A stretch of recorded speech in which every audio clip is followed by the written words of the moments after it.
This video sparked an online viral storm about the new iPhone 6 smartphones and how they bend under pressure. From there, hashtag BendGate took off on social media with people bending their phones, blaming tight pants, and spoofing the whole story.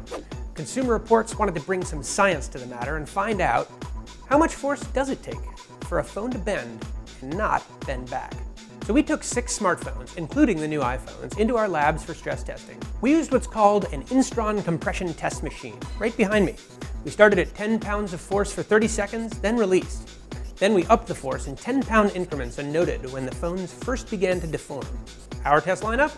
The iPhone 6 Plus, obviously, along with its comparably sized competitors, the Samsung Galaxy Note 3 and the LG G3.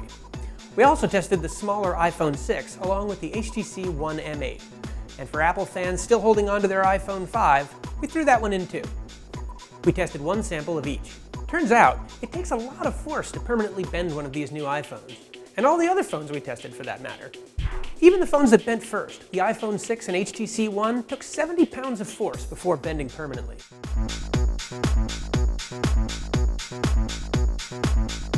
The iPhone 6 Plus took more punishment at 90 pounds.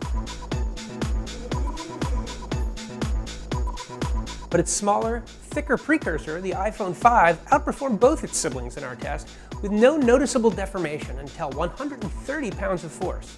Finally, there was the LG G3 and Samsung Galaxy Note 3, which sprang back to form up until we applied 130 pounds and 150 pounds respectively.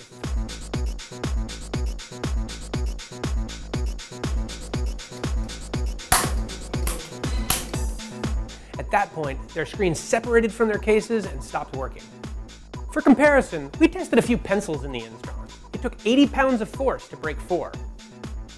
I got 4 right here, and I can tell you, that's pretty tough. All right, maybe 3. Ugh. Wow. And this is what 100 pounds of force looks like on a tennis ball, fresh out of the can. One note, a bent phone is bad, but can still function. All the iPhones and HTC ONE looked beat up after our initial tests, but were still working. So we went further to see how much more they could take. As we moved beyond 90 pounds of force, the screens on those phones started separating from their cases. The iPhone 5 held out the longest of these 4, maxing out at 150 pounds of force. Apple's official response is, with normal use, a bend in an iPhone is extremely rare, and through our first 6 days of sale, a total of 9 customers have contacted Apple with a bent iPhone 6 Plus.